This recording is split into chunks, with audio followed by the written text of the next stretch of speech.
والصلاة والسلام على سيد الأنبياء والمرسلين وعلى آله وأصحابه الطيبين الطاهرين أما بعد فأعوذ بالله من الشيطان الرجيم بسم الله الرحمن الرحيم إنما يريد الله ليذهب عنكم الرجس أهل البيت وَيُطَهِّرَكُمْ تَطْهِيرًا صدق اللہ العظیم۔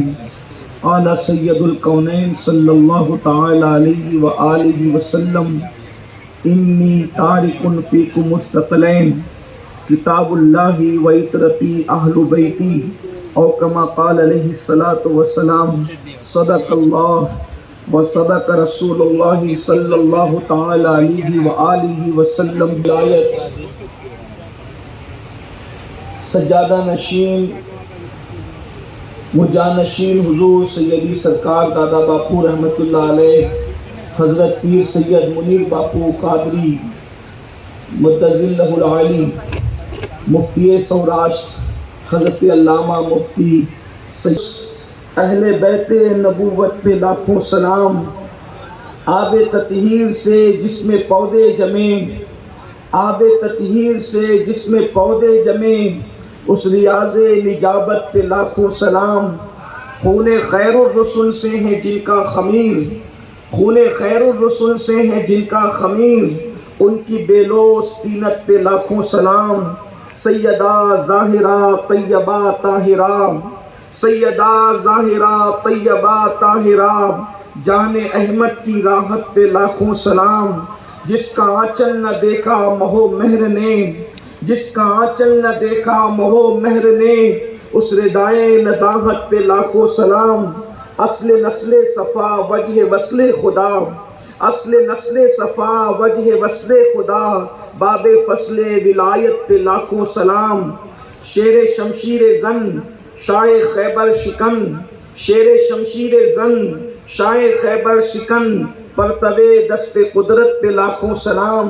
وہ حسن مجتبیٰ سید الاسخیاء، وہ حسن مجتبیٰ سید الاسخیاء، راکب دوش عزت پہ لاکھوں سلام۔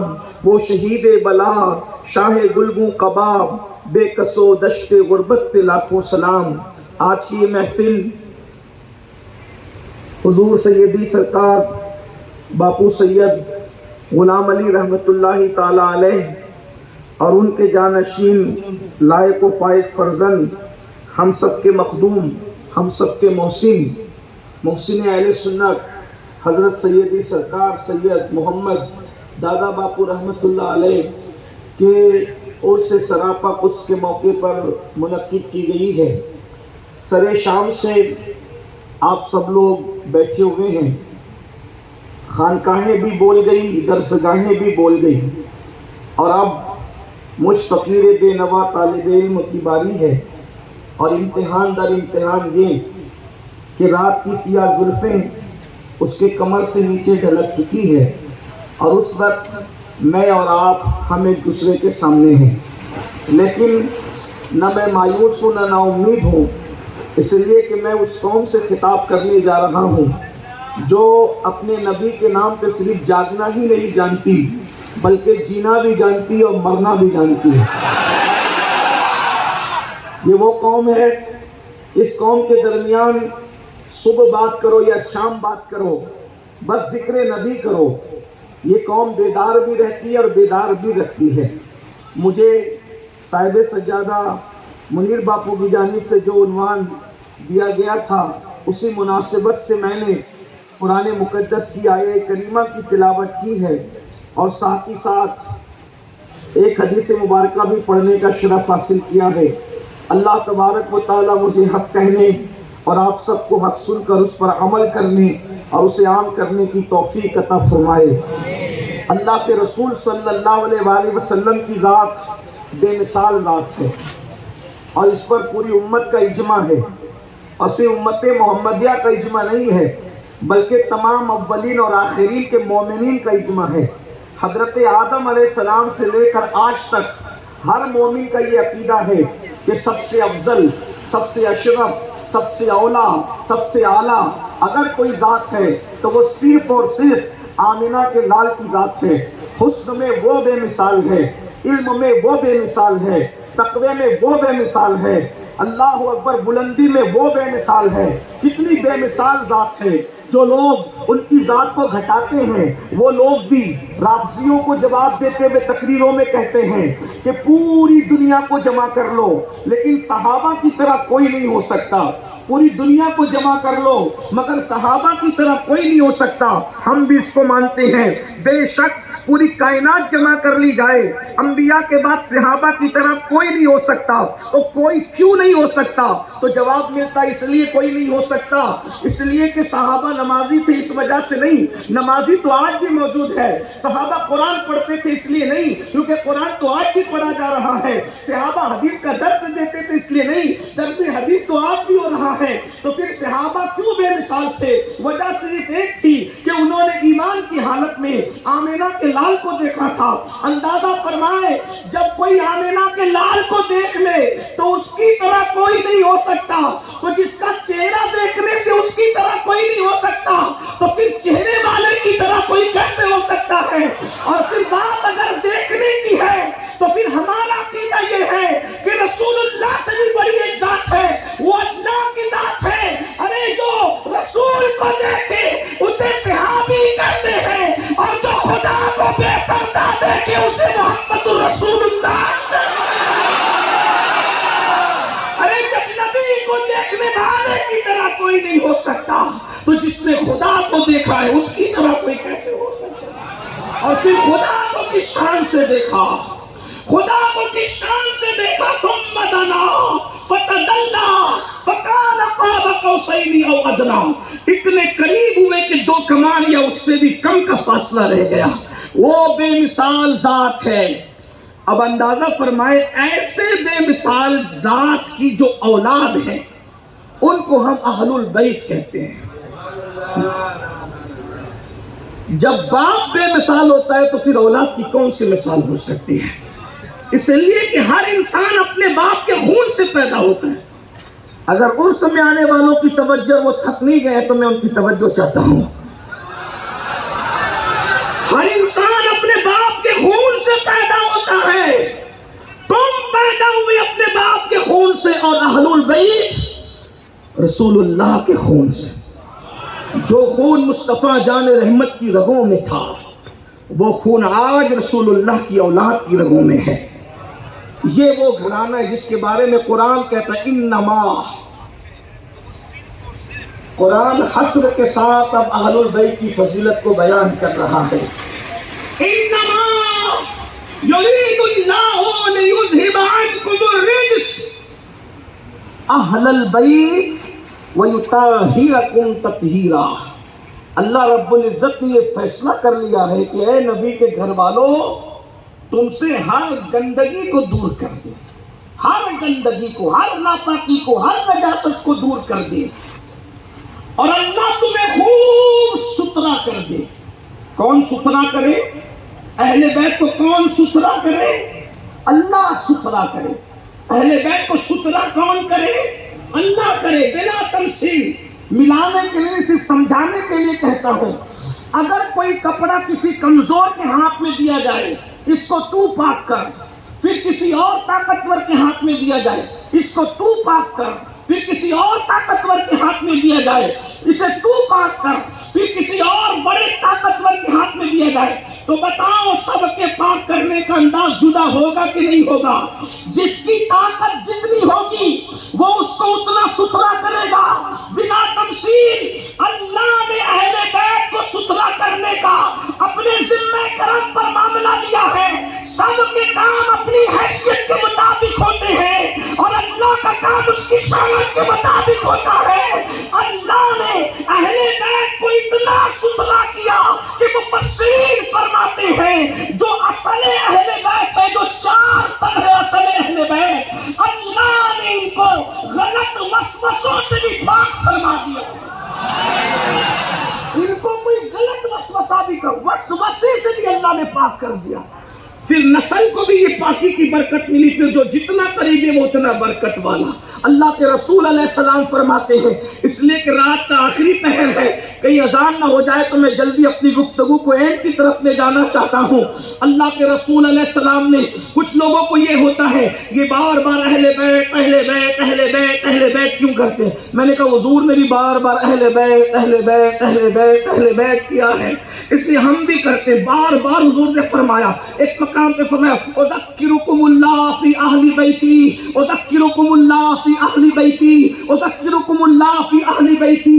میری اہل بیت کے بارے میں اللہ سے ڈرتے رہنا، میری اہل بیت کے بارے میں اللہ سے ڈرتے رہنا، میری اہل بیت کے بارے میں اللہ سے ڈرتے رہنا۔ ایک مقام پر ارشاد فرمایا کہ میرے بعد تم آزمائے جاؤ گے کہ میری اہل بیت کے ساتھ تم سلوک کیا کرتے ہو۔ ایک مقام پر فرمایا، اب آئیے حجۃ الوداع کے موقع پہ فرمایا، اس کے بعد غدیر خم کے موقع پہ فرمایا، اس کے بعد وصال سے پہلے بھی فرمایا۔ کیا ارشاد فرمایا؟ ارشاد فرماتے ہیں میں تو جا رہا ہوں، حدیث پاک مختلف موقع پر آئی ہے، الفاظ الگ الگ ہیں لیکن مفہوم میں اس کا سمیٹ کر پیش کر رہا ہوں۔ ساورکنڈا کی سرزمین پر پورے سوراشٹر سے غلام علی اور دادا باپو کے عرس میں آنے والوں ذرا توجہ فرمائے، غور کرے۔ اللہ کے رسول علیہ السلام فرماتے ہیں کہ میں ایک انسان ہوں، امید کرتا ہوں کہ عنقریب اللہ کا قاصد مجھے بلانے کے لیے آئے اور میں دنیا سے چلا جاؤں۔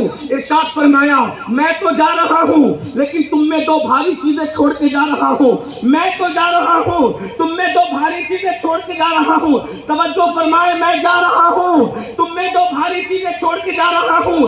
جانے والا کچھ چھوڑ کر نہ جائے تو پھر پیچھے والے بے سہارا رہ جاتے ہیں، جانے والا کچھ چھوڑ کر نہ جائے تو پیچھے والے بے سہارا رہ جاتے ہیں، اور جانے والا چھوڑ کر جائے تو پھر پیچھے والوں کو حوصلہ رہتا ہے، ہمت رہتی ہے۔ ابھی سر شام سے آپ حافظ صادق صاحب سے نہیں سن رہے، اسی طرح اظہری صاحب سے نہیں سن رہے، آپ نے سرکار قائد ملت سے نہیں سنا کہ سب کہہ رہے تھے دادا باپو تو گئے، منیر باپو کو چھوڑ گئے، اگر ان کو چھوڑ نہ جاتے تو یہ بات کون کہتا؟ پھر یہاں بیٹھنے والوں کی ہمت کیا ہوتی، وہاں بیٹھنے والوں کی ہمت کیا ہوتی؟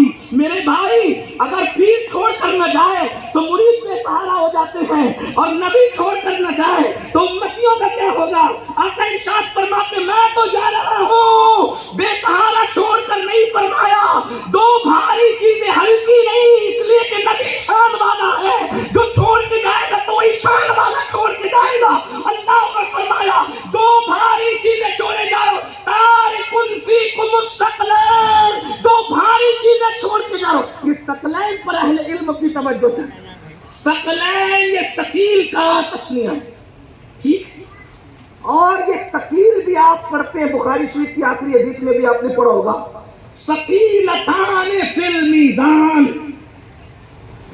یہ میزان پر بھاری ہے، یعنی جب اس کا ثواب میزان پہ رکھا جائے گا تو میزان بھر جائے گا، اتنا بھاری ثقیل ہے نا۔ جب اس کا ثقیل یہ ہے تو یہی ثقیل ادھر بھی ہے۔ ثقلین دو بھاری چیزیں چھوڑ کے جا رہا ہوں، کیا فرمایا؟ دو بھاری چیز۔ اگرچہ میں گجرات کے بیچارے میں اپنے وہ بھائی جو میری طرح کم پڑھے لکھے ہیں ان کو بہت زیادہ بات نہیں سمجھا سکتا، لیکن بات ان کو اگر وہ عشق کی طرف توجہ کریں گے تو سمجھ جائے گی۔ دو بھاری چیزیں چھوڑ کے جا رہا ہوں، اور فلاں میرے بعد جو اس کو پکڑ لیں وہ گمراہ نہیں ہوگا۔ چھوڑ کے ایسی چیز جا رہا ہوں، ہدایت پہ رہو گے ہمیشہ، اس کو پکڑ کر کے رکھنا بس۔ اور سنا پہلی چیز کتاب اللہ، اللہ کی کتاب، اور یہ اللہ کی کتاب وہ فرمایا یہ الہی رسی آسمان سے زمین کی طرف لٹک رہی ہے، اور دوسرے مقام پر اسی کے لیے فرمایا اس رسی کا ایک سرا اللہ کے دست قدرت میں ہے جیسا کہ اس کی شان ہے، اور دوسرا سرا جو پکڑ لے گا وہ اللہ تک پہنچ جائے گا۔ وہ کیا ہے؟ کتاب اللہ، اللہ کی کتاب۔ دوسری طرف آنے سے پہلے یہاں ایک بات عرض کرنا چاہتا ہوں، اللہ کی کتاب کو پہلے پکڑو۔ حضور علیہ السلام نے پہلے نمبر پہ اللہ کی کتاب کا ذکر کیا۔ اللہ کی کتاب ہے ہمارے ہاتھوں میں، ہمارے ہاتھوں میں تو موبائل رہ گئے، ہمارے ہاتھوں میں تو گیم رہ گئے، ہمارے ہاتھوں میں تو واٹس ایپ رہ گئے، ہمارے ہاتھوں میں تو فیس بک رہ گئے۔ کیا ہے ہمارے ہاتھوں میں؟ حضور نے کہا تھا کتاب پکڑنا، اور بھی کتاب اللہ پکڑنا۔ سب کی کتاب پکڑنے والوں رب کی کتاب پکڑ کر دیکھو کیا ہے؟ حضور علیہ السلام خود فرماتے ہیں تعویذ کے چکر میں پھنسنے والوں، میں تعویذ کا مخالف نہیں لیکن ایک بات کہتا ہوں، بیٹی کا رشتہ نہیں آتا تو تعویذ چاہیے، روزی میں برکت نہیں ہے تو تعویذ چاہیے، پریشانی ہے تو تعویذ چاہیے، گھر میں بندشیں توڑنا ہے تو تعویذ چاہیے۔ تعویذ تعویذ تعویذ تعویذ کے چکر میں پھنسنے والوں، اللہ کے رسول علیہ السلام نے فرمایا جسے موت آ رہی ہو، مرنے والے کے سرہانے بیٹھ کر قرآن کی تلاوت کرنا۔ جب تم کسی مرنے والے کے سرہانے بیٹھ کر قرآن کی تلاوت کرو گے تو تلاوت تم کرو گے، قرآن کا اثر دیکھیں، قرآن کی برکت دیکھیں، قرآن کی تاثیر دیکھیں، تلاوت تم کرو گے، اس کی موت آسان ہو جائے گی۔ صرف قریب میں بیٹھ کر قرآن پڑھو گے تو موت آسان ہو جائے گی۔ مجھے بتاؤ موت کی سختی زیادہ ہے یا دنیا کی تکلیف زیادہ ہے؟ بیٹی کا رشتہ بڑی مصیبت ہے یا موت کی تکلیف بڑی مصیبت ہے؟ اور کاروباری پریشانی بڑی مصیبت ہے یا پھر موت کی تکلیف بڑی مصیبت ہے؟ کتنا نادان ہے انسان، سمجھ تو صحیح۔ آقا فرماتے ہیں جب کسی مرنے والے کے پاس تم قرآن پڑھو گے اللہ اس کی موت کو آسان کر دے گا۔ مجھے بتائیں ڈاکٹر اقبال جیسے ڈاکٹر نے کہا او نادان مسلمان سوچ تو صحیح، جب قرآن پڑھنے سے موت آسان ہو سکتی ہے تو قرآن پڑھنے سے زندگی کیوں نہیں آسان ہو سکتی؟ قرآن کا دامن پکڑو، قرآن کو عام کرو، قرآن کو عام کرو۔ اور ایک بات کہوں، جس کے عرس میں آئے ہو وہ تعویذ والا پیر نہیں تھا، جس کے عرس میں آئے وہ گنڈے والا پیر نہیں تھا۔ پھر کہہ رہا ہوں جو تعویذ گنڈے کرتے برا نہیں ماننا، میں مخالفت کے طور پہ نہیں کہہ رہا ہوں، میں یہ کہہ رہا ہوں جس کے عرس میں آئے ہو، نہ وہ تعویذ والا پیر تھا، نہ گنڈے والا پیر تھا، نہ وہ پھوپھا والا پیر تھا، وہ قرآن کی تعلیم کو عام کرنے والا پیر تھا۔ اس مرد درویش نے پورے سوراشٹر میں 300 مدرسے عطا کر کے بتائے کہ دیکھ لو اگر کٹے ہوئے سر کا تعلق قرآن سے کربلا میں جدا نہیں ہوتا تو اس فقیر کا تعلق بھی کنڈلا میں قرآن سے جدا نہیں ہوتا۔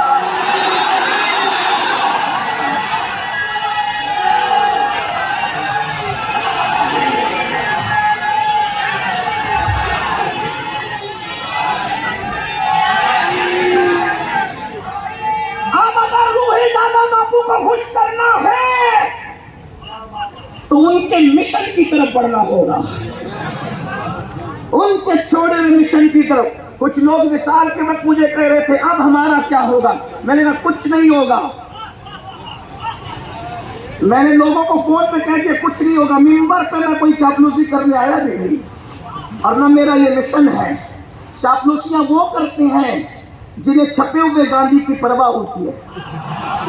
ہم تو وہاں کے خانہ زاد غلام ہیں جہاں سے پوری کائنات کو خیرات بڑھتی ہے۔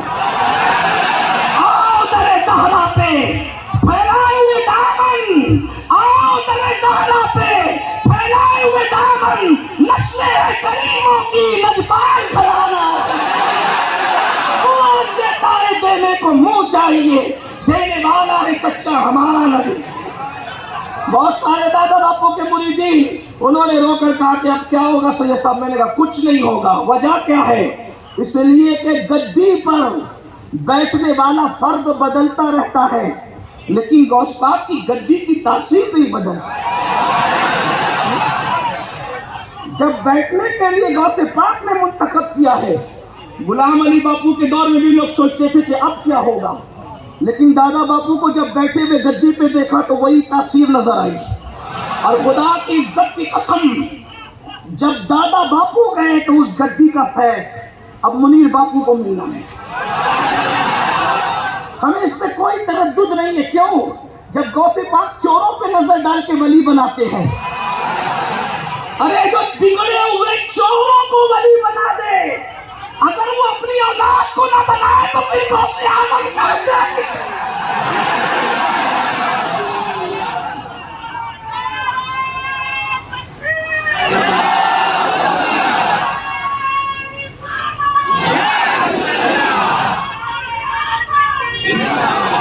ارے گدی پہ بیٹھنے والا تو بہت بڑا ہوتا ہے۔ بریلی کے امام نے تو یہ کہا جو غوث اعظم کی نسل میں صرف پیدا ہو جائے، صرف پیدا ہو جائے، صرف کوئی بیٹھتا ہے، پیدا تو بہت ہوتے ہیں، گڈی تو کسی کی قسمت میں شریف پیدا ہو جائے تو پیدا شریف ہونے والا ابھی پیدا ہو کے ایک سانس لیے غوث پاک کے گھر میں، اس کی شان کیا ہے؟ تو کہتے ہیں جو تیرا طفل ہے۔ آپ بھی تھک گئے، مجھے کوئی آپ سے شکوہ نہیں ہے، اس لیے کہ مجھے لایا اتنی دیر سے گیا ہے اور میں آیا ہوں، لیکن میں تو اپنی ڈیوٹی پوری کروں گا، کیونکہ آپ توجہ فرمائے نہ فرمائے، بغداد اور رجب کی طرف توجہ کافی ہے۔ یہ لوگ چارج ہے تھوڑا آپ کی بھی، کیونکہ آپ میرے اپنے ہو۔ توجہ فرمائے، جو تیرا طفل ہے، طفل کس کو کہتے ہیں؟ بچے کو کہتے ہیں۔ کس کو کہتے ہیں؟ بچے کو۔ جو تیرا طفل ہے کامل ہے یا غوث؟ گاروں میں بیٹھ کے چلے کر کے بڈھے ہو کر اور جو مرتبے نہیں پاتے، سنیوں کی عقیدے میں جو غوث اعظم کے گھر میں پیدا ہو جائے، صرف پیدا ہونے میں وہ مرتبہ اس کو۔ جو تیرا طفل ہے کامل ہے یا غوث؟ طفیلی کا لقب واصل ہے یا غوث؟ اور ایک بات آگے بڑھ کے اور کہہ دوں، جن کے بچے کامل ہو، جن کے بچے کامل ہو، پھر اس کا بابا حسن کیا ہوگا؟ اور جس کا بابا حسن اتنا کامل ہو، پھر اس کے بابا علی مرتضیٰ کی شان کیا ہوگا؟ لوگ کہتے ہیں مجھے علی سمجھ میں نہیں آتا، میں نے کہا علی ہے وہی جو سمجھ میں نہ آئے۔ کیوں؟ اس لیے کہ جب ولی کا کام سمجھ میں نہیں آتا، توجہ ہے نہیں آپ کی توجہ، کوئی بات نہیں، کوئی شکایت نہیں ہے، لیکن بات توجہ سے سنیں، ولی کے کام کو کرامت کہتے ہیں۔ کرامت اس کو کہتے ہیں جو سمجھ میں نہ آئے۔ تو جو ولی کا کام سمجھ میں نہیں آتا تو یہ ولی کو بناتا کون ہے؟ تو قاضی ثناء اللہ پانی پتی کہتے ہیں حضرت آدم کے زمانے سے لے کے آج تک جو ولی بناتا ہے اس کو علی کہتے ہیں۔ علی جس کو بنا دے، توجہ، علی جس کو بنا دے اس کا کام سمجھ میں نہیں آتا، تو جس کو علی نے ولی بنایا ہے وہ علی کیسے سمجھ میں آ سکتا ہے؟ کبھی دیوار ہلتی ہے، کبھی درخاب جاتا ہے، علی کا نام سن کر اب بھی خیبر۔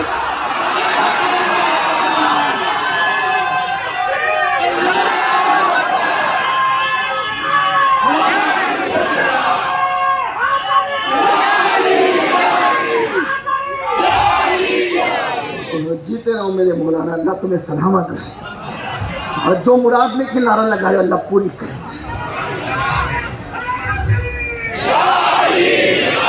ہو گئی دعا۔ سنیوں کے نعرے تو مردوں کی طرح لگنا چاہیے، ہاں، سننے والوں کے کلیجے پھٹنا چاہیے۔ حق حق حق نعرہ تکبیر، نعرہ رسالت، نعرہ حیدری۔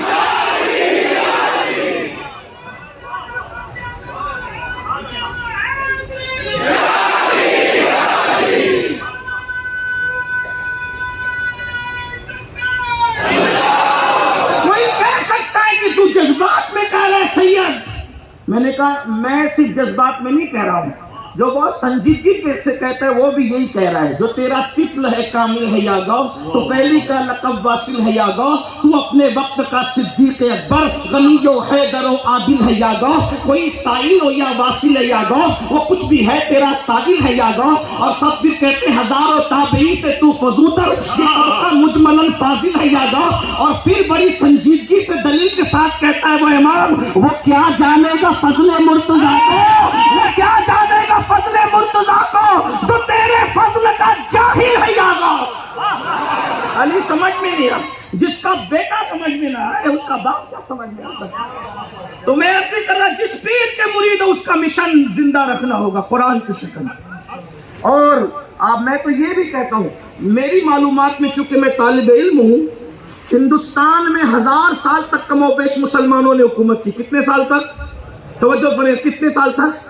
تقابل نہیں کر رہا ہوں، صرف کوئی بات کرنا چاہتا ہوں. توجہ ہے، کتنے سال تک؟ 1000 سالوں میں ایک ہی بادشاہ ہوا ہے جس نے سب سے زیادہ مسجدیں بنائی. ایک بادشاہ، اس کو دنیا محی الدین اورنگزیب عالمگیر کے نام سے جانتی ہے. اکھنڈ غیر منقسم بھارت میں اس نے سب سے زیادہ مسجد، پورے ہندوستان میں سب سے زیادہ مسجد بنائی. لیکن اورنگزیب کے پاس نہ مرید تھے نہ چندہ تھا، ان کے پاس شاہی خزانہ تھا. اورنگزیب نے سب سے زیادہ مسجد بنائی مگر شاہی خزانے سے بنائی. لیکن اورنگزیب کی روح قبر میں خوش ہوتی ہوگی اگر یہ بات پہنچتی ہوگی کہ دادا باپو کی شکل میں علی کا بیٹا ایسا بھی ہے جس کے پاس شاہی خزانہ نہیں تھا، اس کے پاس علی کا فقر تھا. اس نے پورے ملک میں نہیں، صرف سوراشٹر میں 600 مسجدیں عطا. فیضان فاطمی دولہا، فیضان قادری دولہا. فقر علی پر یہ کام کیا، فقر علی پروجے کریں، فقر علی پر یہ کام کیا. اگر شاہی خزانہ ہوتا، میں فقر علی اور شاہی خزانے میں کوئی تقابل نہیں کر رہا ہوں، اس لیے کہ علی اس کو کہتے ہیں جس کے قدموں میں کئی تاج پڑے رہتے ہیں. بہرحال کون کرن کتاب اللہ، اللہ کی کتاب اس کو پکڑو. اللہ کی کتاب ہاتھ میں نہیں ہے تو کوئی کام ہی نہیں بنتا. اللہ کی کتاب سے تعلق ٹوٹ رہا ہے، کمزور ہو رہے ہیں. اسی لیے آج ہمارے بچے کلمہ بھی نہیں پڑھ پا رہے ہیں، ہمارے بچوں کو درود پڑھنا بھی نہیں آتا. یاد رکھنا، صرف ہاتھ چوم کر جنت کا خواب دیکھنے والے سنیوں، یہ بے پناہ اپنے آپ کو دھوکہ دے رہے ہو. دھوکہ دینے کے مترادف ہے. مجھے کوئی کچھ کہے، اصل میں بات یہ ہے کہ لوگ کہتے ہیں کہ یہ فضیلت پڑھتا ہے تو ہمیں برا لگتا ہے، پھر کوئی کہتا ہے کہ ہاتھ چومنے کی مخالفت کرتا ہے تو برا لگتا ہے. میں نے کہا کسی کو برا لگے کہ اچھا لگے، اللہ اکبر، میں زیر حل کو کبھی کہہ نہ سکا. اب اپنے بھی ناخوش مجھ سے، بیگانے بھی ہے ناخوش، اپنے بھی خفا مجھ سے ہے، بیگانے بھی ہے ناخوش. میں زیر حل کو کبھی کہہ نہ سکا. میں ہاتھ چومنے کا مخالف آدمی نہیں، میں تو اپنے بزرگوں کے ہاتھ بھی چومتا ہوں، پیر بھی چومتا ہوں، اور اپنی مرضی سے نہیں، ابو داؤد شریف کی حدیث سے دلیل بھی رکھتا ہوں. لیکن بات اتنی ہے کہ اگر قرآن چھوڑ دیا، قرآن چھوڑ دیا، قرآن چھوڑ دیا، حضور علیہ السلام فرماتے ہیں جس نے دنیا میں قرآن چھوڑا، قیامت کے دن میں اللہ کی بارگاہ میں اس کی شکایت کروں گا. اب میں سنیوں تم سے پوچھتا ہوں، جب شفیع شکایت پر آ جائے، شفاعت کرنے والا جب شکایت پر آ جائے تو پھر ہاتھ کون پکڑے گا؟ کوئی پیر نہیں. جب نبی آ جائے شکایت کرنے پر، کوئی پیر ہاتھ نہیں پکڑ سکتا، کوئی ولی ہاتھ نہیں پکڑ سکتا، کوئی کتب ہاتھ نہیں پکڑ سکتا، کوئی ابدال ہاتھ نہیں پکڑ سکتا، کوئی صحابی. اگر سید العالمین شکایت کرنے پر آ جائے تو کوئی نبی بھی تمہارا ہاتھ نہیں پکڑ سکتا. اس لیے کہ سارے نبی ان کے نائب ہیں، سارے نبی ان کے وزیر ہیں، سارے نبی ان کے مقتدی ہیں، سارے نبی اللہ اکبر ان کے پیچھے ہیں. جب رسول اللہ شکایت کریں گے، بتاؤ واٹس ایپ پر ایک ایک گھنٹہ لگانے والوں، قرآن آج سے کتنے دن پہلے پڑھا تھا، قرآن چھوڑ دیا. اللہ کے رسول فرماتے 2 بھاری چیزیں چھوڑ کے جا رہا ہوں. قرآن، پہلا قرآن. آپ کہیں گے ہمیں قرآن پڑھنا ہی نہیں آتا. میں نے کہا کیوں نہیں آتا؟ جب نیا موبائل آتا ہے تو گھنٹوں اس میں چلانے کے لیے سیکھتے ہو کہ نہیں سیکھتے؟ موبائل چلانا سیکھ سکتے ہو، قرآن نہیں سیکھ سکتے. قرآن کے صرف 5 پارے پڑھنا سیکھ لو، پورے 25 پارے خود بخود پڑھ لو. لیکن کوئی پڑھے بھی تو نا. قرآن پڑھو ورنہ حضور شکایت کریں گے. اور آپ توجہ کرنا، گھر جا کر کے سوچنا، حضور شکایت کریں. اچھا، قرآن چھوڑنے کے کئی معنی ہو سکتے ہیں، یہاں صرف 2 معنی بیان کرتا ہوں. علماء کی توجہ، غلطی کرو تو اس کا قرآن چھوڑنے کے 2 معنی. ایک تو قرآن چھوڑنے کا مطلب یہ ہے کہ قرآن پڑھتا ہی نہیں. جب پڑھتا ہی نہیں تو سارا معاملہ ختم. ایک وہ لوگ ہیں جو قرآن پڑھتے ہیں مگر قرآن پہ غور نہیں کرتے، قرآن میں توجہ نہیں دیتے، قرآن پہ عمل نہیں کرتے، انہوں نے قرآن چھوڑ دیا. کیوں؟ قرآن تو کہتا ہے کل للمؤمنین یغضوا من ابصارہم، مومنوں کو کہو کہ اپنی نظر نیچی کریں. تو جو نظر سے ادھر ادھر تکتے ہیں انہوں نے قرآن چھوڑ دیا. قرآن کہتا ہے سود کے دھندے نہ کر.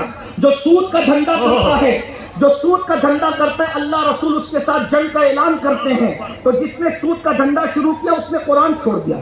پھر آپ 11ویں کی 50 دیگیں بنا لو. میں اس سنیوں کے ذمہ دار اسٹیج سے کہنا چاہتا ہوں 11ویں کی ایک نہیں 50 دیگ بنا لے. اگر سود کا دھندا کرتا ہے تو اللہ نے بھی جنگ کا اعلان کیا ہے, رسول اللہ نے بھی جنگ کا اعلان کیا ہے. غوث پاک نے کوئی تیری نظر قبول نہیں کرنا, تیری نیاز قبول نہیں کرنا, اس لیے کہ وہ پاک لوگوں کے یہاں ناپاک نہیں چلتا, وہ ناپاک چڑھانے کہیں اور چلتے ہیں.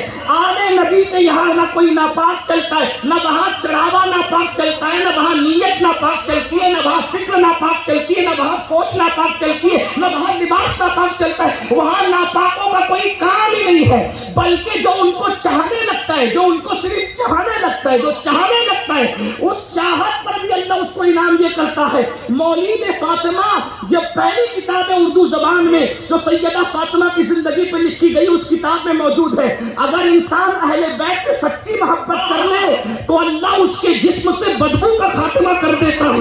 توجہ فرمائے, اہل بیت کی محبت کا سیرا یہ ہے, اگر سچی محبت کر لے تو بدبو کا خاتمہ کر دیا جاتا ہے, اور اگر محبت اور معراج پر پہنچ جائے تو صوفیہ اس کو نسبت اطریہ کہتے ہیں یا نسبت معطریہ کہتے ہیں. اگر اہل بیت میں فنا ہو جائے تو بغیر خوشبو لگائے ایک نامعلوم سی خوشبو اس کے جسم سے بھیلی بھیلی آتی ہے. زندگی میں جسم مرتا ہے, مرنے کے بعد کفن میں. سبحان اللہ, جن کی محبتیں یہ پیدا کر دے, آج ان کی محبت کا نام لے کے اگر سود کا دھندا کر رہے ہو, اس کا مطلب کہیں نہ کہیں منافقت کر رہے ہو, جھوٹ بول رہے ہو, مکر کر رہے ہو, دجل کر رہے ہو. کیوں؟ اس لیے کہ جو ان کا ہو جاتا ہے وہ کبھی حرام کھا ہی نہیں سکتا. کیوں نہیں کھا سکتا؟ امام حسن نے بچپنے میں صدقے کی کھجور منہ میں ڈالی تو حضور علیہ السلام نے کہا چھی چھی. کیا صدقے کی کھجور پہ کیا کہا چھی چھی. یہ چھی چھی کب کرتے ہیں؟ وہ کخ کخ کا ترجمہ چھی چھی اردو میں کر رہا ہے. یہ چھی چھی کب, ہمارے اچھی آپ کیا کہتے ہیں؟ آپ کیا تو ہر چیز میں چھ کہتے ہیں, چھی کب کہیں گے مجھے نہیں پتا.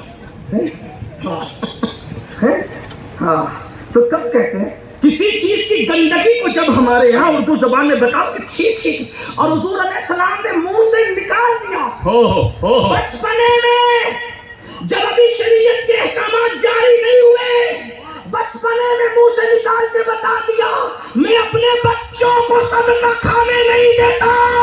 او میرے بچوں کے عاشقوں, تم سود کیسے کھاؤ؟ اندازہ کرو. اور ایک بات عرض کر دوں آگے بڑھ, سود کھانا بھی حرام ہے اور سور کھانا بھی حرام ہے, دونوں حرام. لیکن سور کھانے سے بڑا گناہ سود کھانا ہے. کیوں؟ اس لیے کہ جو سور کھاتا ہے حرام ہے, لیکن سور کھانے والے کے ساتھ قرآن نے جنگ کا اعلان نہیں کیا, مگر جو سود کھاتا ہے اللہ نے اس کے ساتھ جنگ کا اعلان کیا. اور اللہ کا بھی جنگ کا اعلان ہے, رسول اللہ کا بھی. اب مجھے بتائیں پھر ہم کہاں ہیں؟ تو بات دور نکلتی, کتاب اللہ کو چھوڑ دیا, حضور شکایت کریں. بد نظری کر رہے ہو, کتاب اللہ کو چھوڑا. حرام کھا رہے ہو, کتاب اللہ کو چھوڑا. ماں باپ کی نافرمانی کر رہے ہو, کتاب اللہ کو چھوڑا. کتاب اللہ تو کہتی ہے فلا تقل لهما اف, ان کو اف بھی مت کہو. یہاں تو ماں کو چھوڑ کر کے پتہ نہیں کہاں کا بھٹک رہے, باپ کو چھوڑ کے کہاں قرآن چھوڑ دیا. قرآن چھوڑا اس لیے تباہی. ایک بات اور کہہ دوں, جس نے صحابہ کی گستاخی کی اس نے قرآن چھوڑا, کیونکہ قرآن تو کہتا ہے وَقُلْ وَعَدَ اللَّهُ الْحُسْنَى, قرآن تو کہتا ہے ان سب کے ساتھ جنت کا وعدہ کیا گیا. قرآن چھوڑا ہے. قرآن مت چھوڑو, پکڑ کے رکھو قرآن. پہلی چیز کتاب اللہ, اس پر اور بھی باتیں ہو سکتی ہے لیکن ٹائم پورا ہوتا ہے. کیا کر رہا تھا؟ پہلی چیز کتاب اللہ, اللہ کی کتاب, اور دوسری چیز وہ اطرتی, میری اطرتی اہل بیتی, میری اطرت اور میری اہل بیت, یہ دوسری چیز ہے. اور فرمایا جب تک ان کو پکڑے رہو گے, جب تک ان کو پکڑے گمراہ نہیں ہوگے. کچھ لوگ اہل بیت کا نام لیتے ہیں, روافظ کی بات کر رہا ہوں, انہوں نے قرآن چھوڑ دیا یہ کہتے کہ 30 نہیں ہے وہ تو اور پارے ہیں. میں نے کہا جس کا قرآن مکمل نہ ہو اس کے دین کا اعتبار کیا ہے؟ ہمارا عقیدہ تو یہ ہے کہ حضور جیسا قرآن نازل ہوا تھا حضور پر, آج بھی ویسا ہی ہے, اور انشاءاللہ قیامت تک ویسا ہی رہے گا. قیامت تک ہمارا قرآن مکمل ہے, ہمارا دین مکمل ہے. ٹھیک, تو انہوں نے قرآن کو چھوڑ دیا, اور ہم قرآن کو اس عملی اعتبار سے چھوڑے اور اہل البیت کا معاملہ ہے. حضور فرماتے میری اہل بیت، میرے گھر والے نمبر 1. یہ تو حضور کا تحفہ ہے. اللہ کا تحفہ حضور نے دیا قرآن کی شکل میں، اپنا تحفہ دیا اہل البیت کی شکل میں. اور پھر میرے آقا علیہ السلام فرماتے 3 حرمتیں ہیں. اب اس کو بھی توجہ سے، 3 حرمتیں. اگر ان 3 حرمتوں کا لحاظ کر لو گے، آقا نے ضمانت دی، گارنٹی دی حضور علیہ السلام، اگر ان 3 حرمتوں کا لحاظ کر لو اللہ تمہاری دنیا بھی بہتر کر دے گا اور آخرت بھی بہتر کر دے گا. اور اگر ان 3 حرمتوں کا لحاظ نہیں کیا تو تمہاری دنیا بھی اللہ برباد کرے گا اور آخرت بھی برباد کرے گا. وہ 3 حرمتیں کیا ہے؟ فلا حرمت اسلام. پہلی چیز اسلام کی حرمت ہے. تو اسلام کی حرمت کا مطلب اسلام کے قوانین. پردے کے بارے میں اسلام کیا کہتا ہے؟ اسلام کی حرمت ہے. حلال و حرام کے بارے میں اسلام کیا کہتا ہے؟ اسلام کی حرمت ہے. نکاح اور طلاق کے لیے اسلام کیا کہتا ہے؟ اسلام کی حرمت ہے. اللہ کی حدوں کو مت توڑو. جو اللہ نے حدیں مکمل کر دی، حرمت اسلام پہ عمل کرو. پہلی حرمت. دوسری میری حرمت. آقا فرماتے میری حرمت مطلب کیا؟ جیسا اللہ نے مجھے مرتبہ دیا اس کے مطابق مجھے ماننا. حضور کی حرمت یہ ہے جیسا اللہ نے مقام دیا اس کے مطابق ماننا، اپنی مرضی سے نہیں. کیا مرتبہ دیا اللہ نے؟ نماز اقصا میں سب پیچھے کھڑے، انبیاء کا امام آگے بڑھا. اللہ اکبر.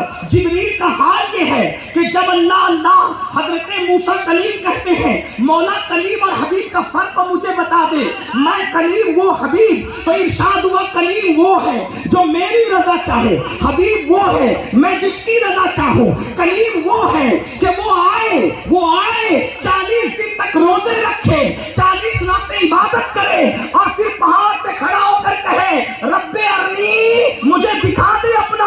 تو میں کہوں لن ترانی، تم نہیں دیکھ سکتے. وہ 40 راتوں کے رت جگہ کر کے مجھے دیکھنا چاہے تو منع کر دوں. اور حبیب کو پوچھتے ہو، حبیب چادر ہو کر کے سو رہا ہو تو میں جبریل کو کہوں جبریل جاؤ اور اس کے تلووں پہ اپنا سر رکھ کے اس کو جگاؤ اور اس سے کہنا کہ تمہارا انتظار کیا جاتا ہے.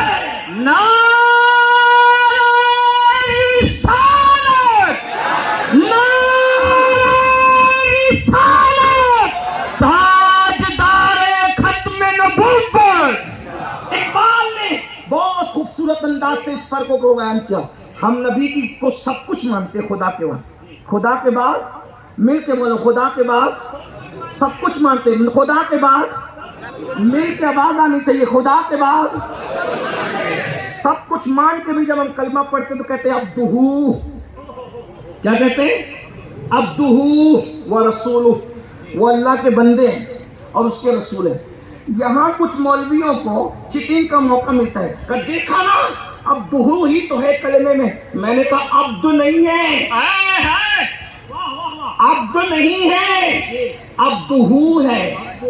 یہ ہو کو نہیں چھوڑ سکتا اس لیے کہ یہ ہو بڑی چیز ہے. یہ ہو کرنے والے اللہ کے دوست بن جاتے ہیں. یہ عبدہو کی ہو کیا ہے؟ ایک ہے عبد اور ایک ہے عبدہو. سب عبد ہیں، سب عبد ہیں اور وہ اکیلے عبدہو ہے.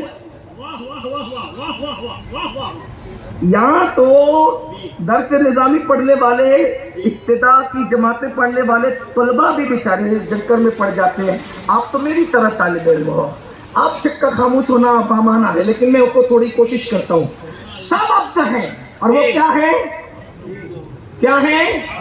عبدہو. اقبال نے عبد اور عبدہو کا مطلب بہت واضح کیا.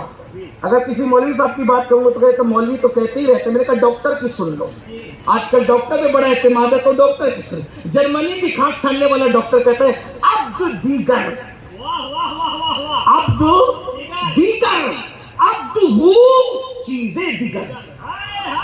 عبد دیگر، عبد دیگر، عبدہو چیزیں دیگر. ای سراپا منتظر او منتظر.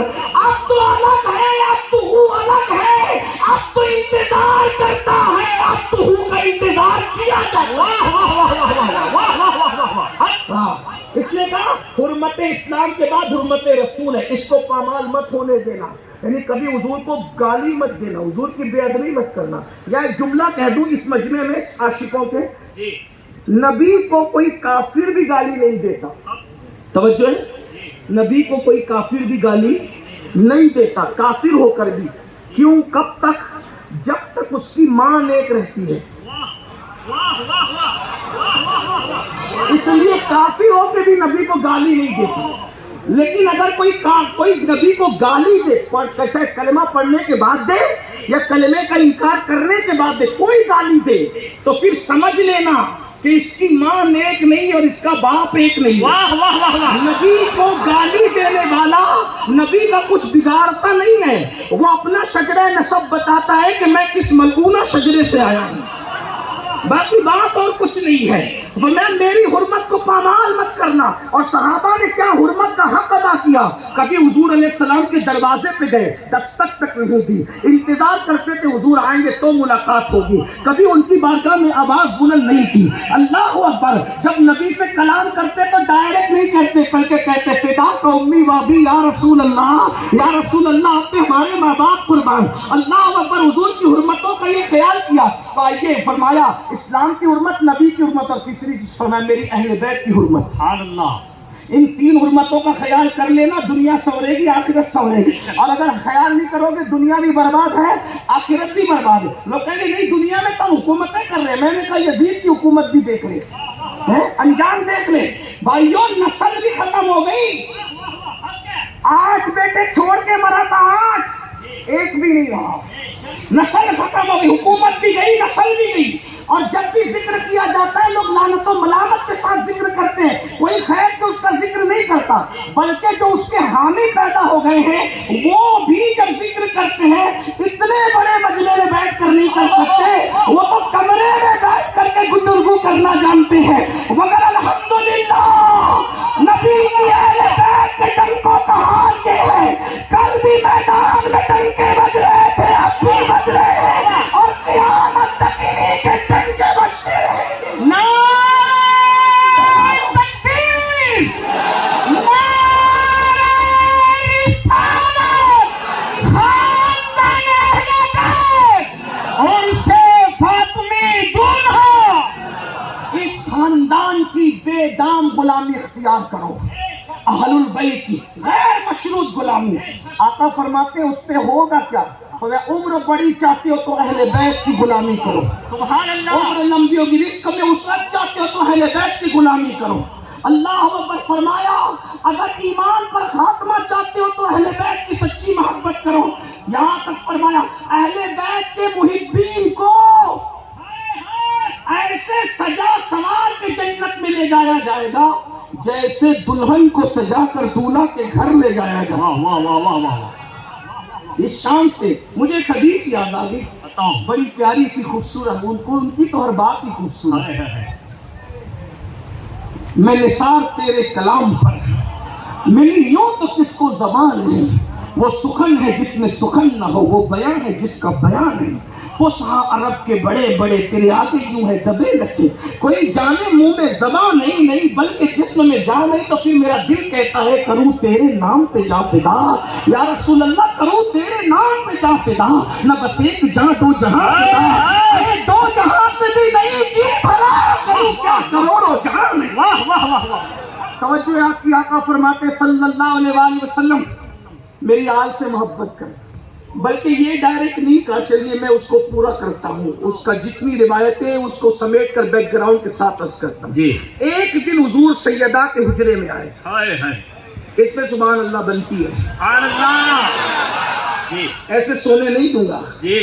میں لوگوں کو کہتا ہوں کہ جب اصلاحی بیان کروں سوتے رہو، روتے رہو، کھاتے رہو، یہ اعتراض نہیں، لیکن جب اپنے آقاؤں کا ذکر کرتا ہوں تو میرے ساتھ ساتھ کبھی کربلا، کبھی نجف، کبھی مدینہ منورہ کرنا پڑے گا، ساتھ ساتھ چلو، تمہارا ہی بیڑا پار ہے، میرا ہی بیڑا پار ہے، اپنے پاس اور ہے ہی کیا ہے، اپنے پاس اور ہے ہی کیا ہے۔ سنو، توجہ سے سنو، سیدہ کے حجرے میں گئے، سبحان اللہ، بلبلے سدرہ حضور کے بغیر رہ نہیں پاتے، بے لقائے یار ان کو چین آ جاتا، اگر بار بار آتے نہ یوں جبریل سدرہ چھوڑ، ہے نا، اور حضور کس کے بغیر رہ نہیں پاتے؟ ہائے ہائے ہائے، ہے توجہ ہے آپ کی؟ ہاں، بارش برس رہی ہے، دکھنے والی بھی برس رہی، بغیر دکھنے والی بھی۔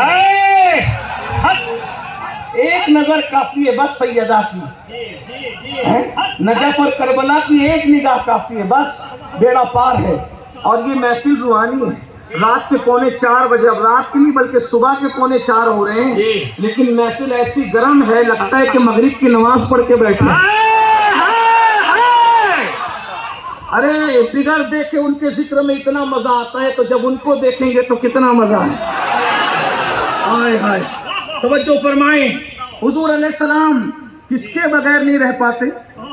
وہ ایک ذات ہے، اس ذات کو سیدہ، طیبہ، طاہرہ، عابدہ، زاہدہ، راکعہ، ساجدہ، نقیہ، تقیہ، زکیہ، عالمہ غیر معلمہ، ام ابیہا، ملکہ فردوس بری، خاتون قیامت، خاتون جنت، ثانیہ سیدہ آمنہ، فاطمہ بنت محمد ان کو کہا۔ سبحان اللہ، سبحان اللہ، نعرہ تکبیر، نعرہ رسالت، فیضان خاندان فاطمیت، فیضان خاندان فاطمیت۔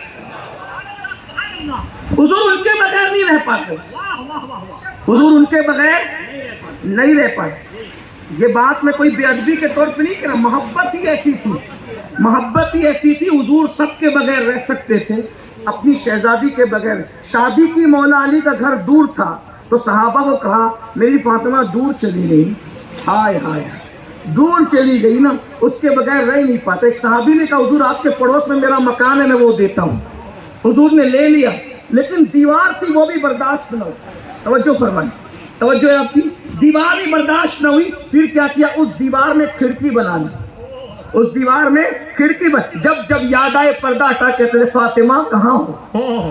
اللہ اکبر، یہ پیار ہے۔ اسی لیے دیکھیں جب دنیا سے جا رہے ہیں تو کیا کہہ کے جا رہے ہیں؟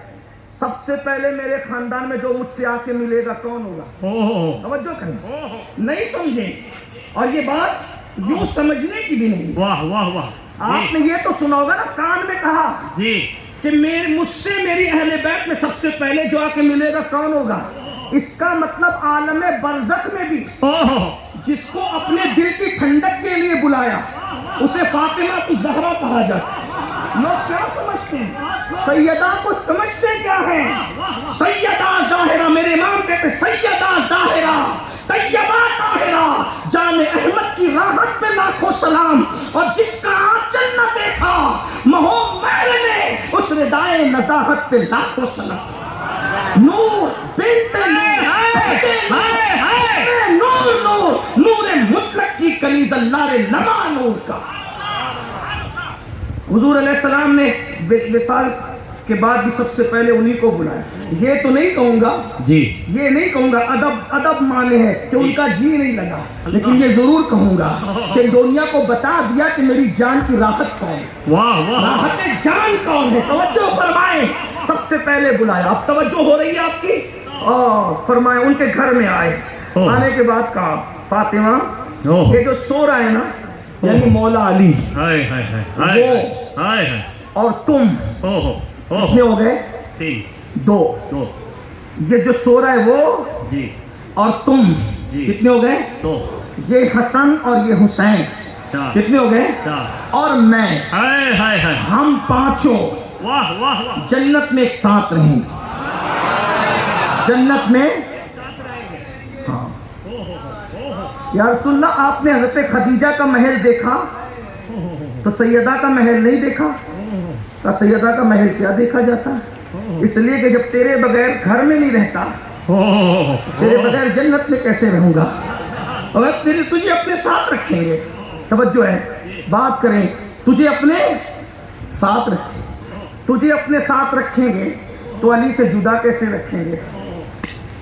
تو علی کو بھی ساتھ رکھیں گے۔ جب تم اور علی ساتھ ہوں گے تو شہزادوں کو جدا کیسے رکھیں گے؟ تو ان کو بھی ساتھ رکھیں گے، یعنی ہم پانچوں ساتھ رہیں۔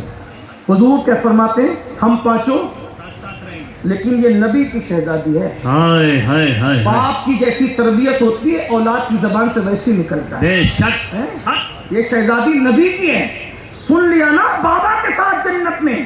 اب کون سی جنت بتائیں؟ آقا فرماتے ہیں حدیث پاک کا مفہوم ہے میں جس جنت میں رہوں گا متقی لوگ اور اللہ کے سلیکٹڈ بندے میری جنت کو ایسے تکیں گے. کیسے؟ جیسے تم آسمان کو تکتے ہو نا زمین پہ کھڑے ہو کر, حضور کی جنت کو ایسے تکیں گے. مطلب یہ کہ جہاں تم جس جنت میں رہو گے اس سے حضور کی جنت بہت بلند رہے. نہیں سمجھے تو کوئی بات.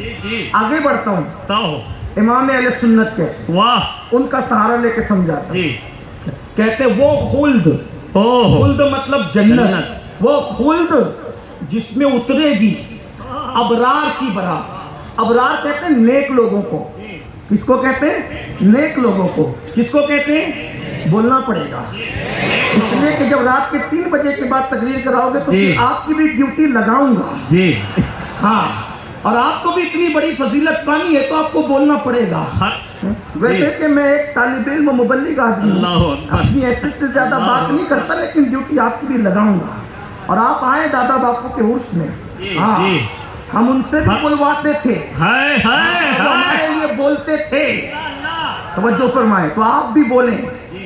کیا وہ خلد کہتے ہیں جنت کو جس میں اترے گی ابرار کی برات. کس کی برات؟ نیک لوگوں کی برات. کس میں اترے گی جنت میں؟ وہ کیا ہے؟ ادنا نچھاور. اعلیٰ نہیں, ادنا نچھاور اس میرے دولہا کے سر کی ہے. اگر یہ لکھنؤ اور دلی میں پڑتا تو لوگ چپ نہ رہتے. ٹھیک ہے, کوئی بات نہیں. آپ عاشق ہیں, بات سمجھ میں آتی ہے تو کچھ بولنا, نہیں تو نہیں سمجھ میں تو چپ رہنا. مولانا ایسے زبردستی نہیں کریں آپ کہیں آپ کو سمجھ رہا ہے, جو سمجھ رہا ان کو کہنے دیں. کیا وہ خلد جس میں اترے گی ابرار کی برات, ادنا نچھاور. ادنا نچھاور اس میرے دولہا کے سر کی ہے. نچھاور کس کے نچھاور؟ ابھی آسان, منیر باپو لوگ ابھی نچھاور اتار رہے تھے, اتارے کہ نہیں؟ برات نکلتی ہے آپ کے گجرات میں, نکلتی ہے تو دولہے پہ سے کیا اتارتے ہیں؟ صدقہ. صدقہ اتار کے دولہا کے ہاتھ میں ہی دے دیتے ہیں. پھر کیا دولہا اگر کلاش بھی ہو, مفلس بھی ہو, غریب بھی ہو تو اس کا صدقہ اس کو نہیں دیتے, کیونکہ جس کا صدقہ ہے اسی کو دینا یہ غیرت عشق کے خلاف ہے. صحیح ہے, صحیح ہے کہ نہیں ہے؟ بات صحیح کہتا ہوں کہ نہیں بھائی؟ اس کو ضرورت بھی ہو تو بھی اس کو نہیں دیتے. کس کو دیتے؟ اس کے غیر کو دیتے. تو یہ جو جنت ہے نا, جنت الفردوس, جنت ارم, باغ ارم, اور یہ اور یہ اور یہ, جس پر لوگوں کی رائے ٹپکتی ہے اور پھر کہتے ہیں نبی تو ہماری طرح. ہم نے کہا اگر تو جا تو پہلے سکتا ہی نہیں, لیکن اگر کوئی چلا بھی جائے تو وہ ہے کیا؟ ادنا نچھاور. ادنا نچھاور اس میرے دولہا کے سر کی ہے. یہ جو جنت ہے, 8 جنتیں, یہ صدقہ ہے آمنہ کے لال کا. تو جو صدقہ ہو وہ دولہا کو نہیں دیا جاتا, بلکہ دولہا کے غلاموں کو دیا جاتا ہے یا فقیروں کو دیا جاتا ہے. یہ اتارا ہوا صدقہ ملے گا انشاءاللہ. کبھی مولانا عبدالرحیم کو, کبھی حافظ صادق کو, کبھی ازہری صاحب کو, کبھی فلاں کو, کبھی فلاں کو, کبھی فلاں کو, کبھی فلاں کو. یہ کیا ہے؟ صدقہ ہے, صدقہ. لیکن اس جنت میں نبی نہیں رہیں گے. فرماتے میں جس جنت میں رہوں گا لوگ اس کو جنت میں رہ کے ایسے دیکھیں گے جیسے تم آسمان کو دیکھتے ہو. اور اس جنت میں کتنے لوگ رہیں گے؟ بیگم یہی تو 5 ہے. بیگم یہی تو 5 ہے. مقصود کائنات خیر النساء حسین حسن مصطفیٰ علی. وہ جنت میں صرف 5 ہوں گے, 5. آقا نے فرمایا ہم 5 اس میں ہوں گے. کتنی خوشی کی بات تھی.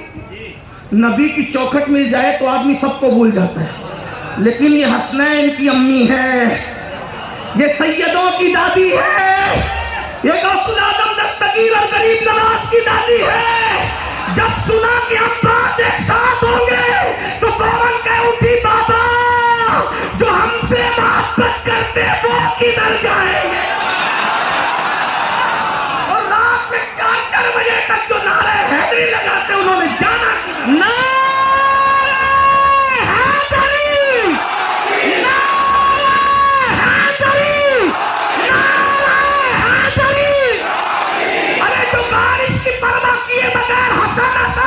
حسین کہتے انہوں نے جانا کدھر ہے.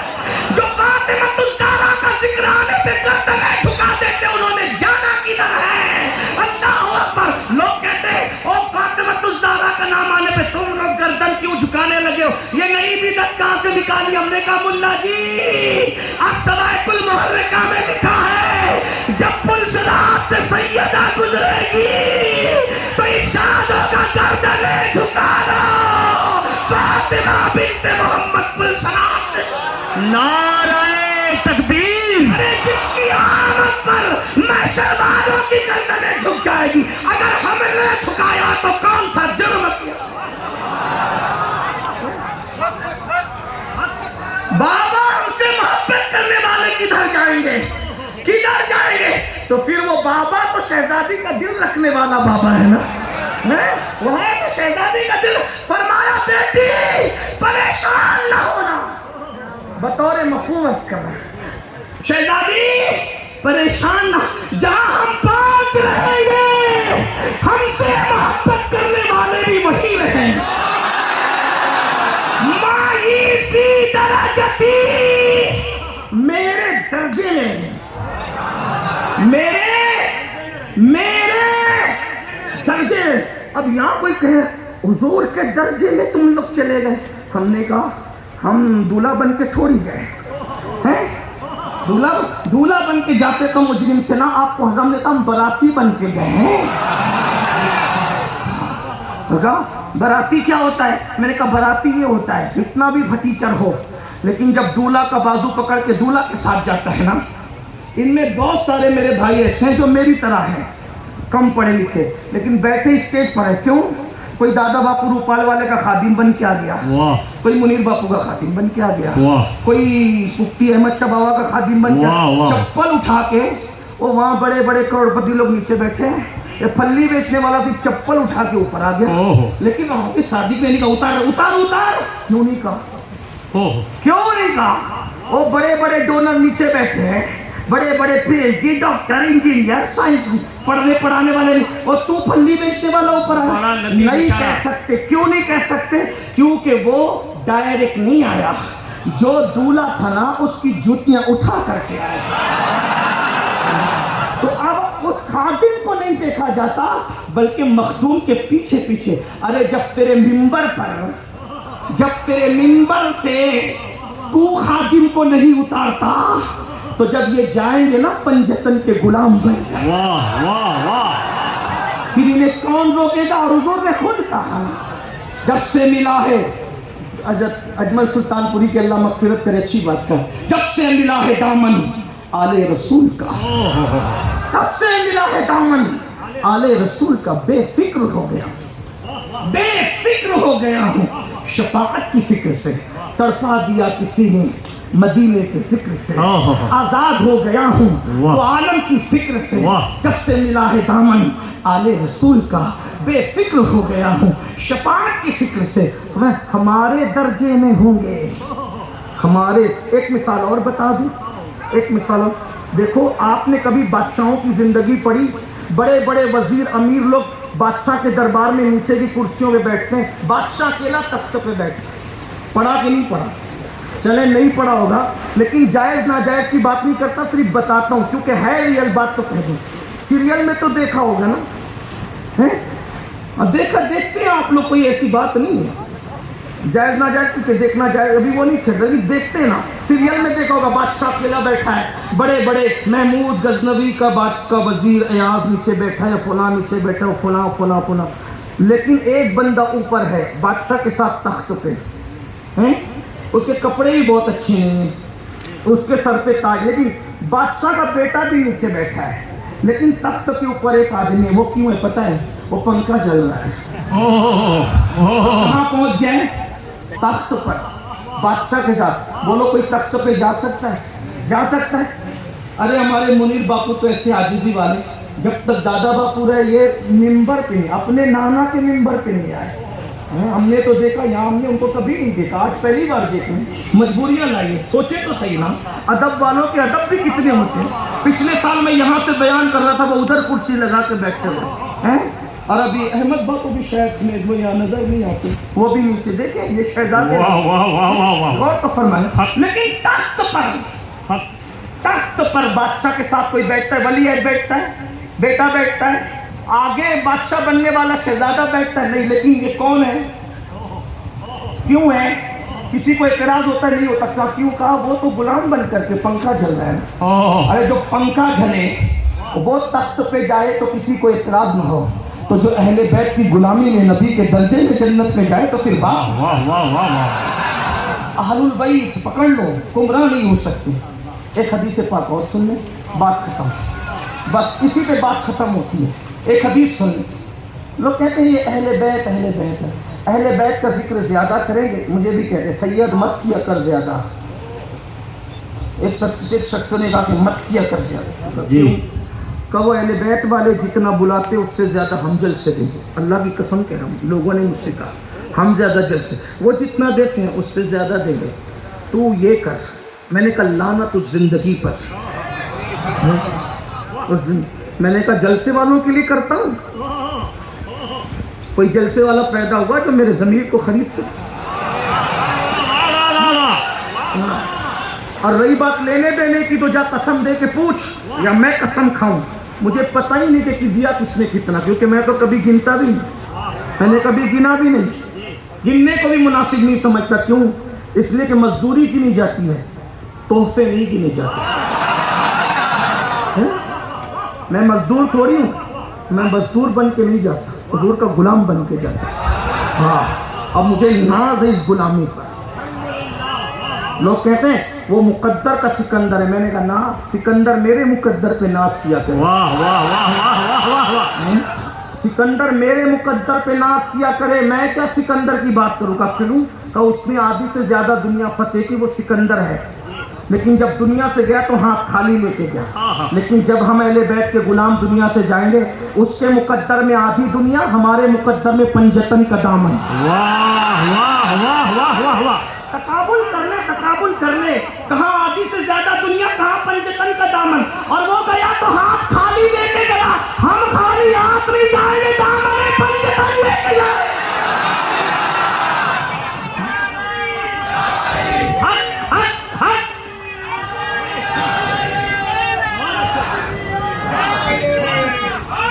ایسے الگ الگ نہیں, پنجتیوں, مجھے اللہ کے شوق نہیں ہے نعرے کا, لیکن ایک بات, پنجتیوں کی طرح ایک نعرہ سب مل کے لگائیں. نعرہ تکبیر, نعرہ رسالت, خاندان پنجتن. بات آخری کرنے لگا ہوں تو کہا یہ زیادہ ذکر اہل بیت نہ کرو, لوگ رافضی. نے کہا ذکر اہل بیت کبھی رافضی بناتا ہی نہیں. اگر ذکر اہل بیت یا محبت اہل بیت رافضیت ہوتی تو رسول اللہ کبھی بھی اہل بیت کی محبت کی دعوت دیتے ہی نہیں. یہی بات. آقا علیہ السلام فرماتے ہیں قیامت کے دن میں اس کے ساتھ جنگ کروں گا, جھگڑا کروں گا, جھگڑا. حضور کہہ رہے ہیں, توجہ دیکھیے, پھر آگے جھگڑے کی بات, وہاں شکایت کی بات تھی, یہاں آقا فرماتے ہیں قیامت کے دن میں جھگڑا کروں گا اس سے جو میری اہل بیت سے محبت نہیں کرتا, اور جس سے میں جھگڑا کروں گا اس سے اللہ جنگ کرے گا, اور اللہ جس سے جنگ کرے گا اس کو آگ میں ڈالے گا, جہنم کی آگ. تو اہل بیت کی محبت میں بہت آگے بڑھو, ڈوب جاؤ. جتنی شریعت نے حد رکھی ہے وہاں تک محبت, کوئی رافضیت. صحابہ کی دشمنی اور بے ادبی رافضی بناتی ہے, وہ نہیں ہونا چاہیے. جو آخری بات کہنے چلتا ہوں, حضور علیہ السلام نے صحابہ کو کہا کہ میرے بعد میری اہل بیت کے معاملے میں میرے جانشین بننا, اور وہ جانشین بنے. اور حضور نے ذکر اہل بیت کتنی شان سے کیا, بس وہ اینڈ کرتا ہوں, آخری بات اور بات پوری کرتا ہوں. اس میں اہل سنت کا مسلک بھی سمجھنا ہے. کچھ لوگ کیا کر رہے ہیں, صحابہ کا نام لے کے اہل بیت کو نظر انداز کریں, اور کچھ اہل بیت کا نام لے کے صحابہ کو گالیاں دیں. ہم دونوں نہیں ہیں بھائی, الحمدللہ ہم اہل سنت ہیں. ہمارے ہاتھوں میں دونوں کے دامن ہے. ایک دن حضور علیہ السلام کی محفل سجی ہوئی تھی. میں یہ آخری بات کر سکتا ہوں نا؟ یہاں سے وہاں تک کے ہاتھ اٹھ سکتے ہیں نا؟ کر سکتا ہوں؟ ہاں ٹھیک ہے. حضور علیہ السلام صحابہ کے درمیان بیٹھے ہیں اور حضور علیہ السلام بیٹھے ہوئے. اتنے میں ایک شہزادہ ننھی عمر کا, چھوٹی عمر کا نہیں, وہاں کوئی چھوٹا ہی نہیں. نبی کا گھر وہ ہے جہاں کوئی چھوٹا نہیں ہے. نبی کا گھر بھی کیا گھر ہے کہ اس گھر کا ہر ایک بچہ. علی کا گھر بھی کیا گھر ہے کہ اس گھر کا ہر ایک بچہ جہاں پیدا ہوا شیر خدا معلوم ہوتا ہے. شگفتہ گلشن زہرا کا ہر گلے تر ہے. کسی میں رنگ علی ہے, کسی میں بوئے رسول. ایک شہزادہ ننھی عمر کا بڑا خوبصورت دوڑتے ہوئے آیا اور حضور کو لپٹ گیا. حضور نے اس کو چومنا شروع کیا. کبھی ہونٹ چومے, کبھی گال چومے, کبھی پیشانی چومی. ہم یہاں بھی حیرت میں پڑ گئے, یا اللہ جس کے نام پہ کائنات انگوٹھے چومتی ہے, جب وہ خود کسی کو چومتا ہوگا تو وہ کون ہوگا؟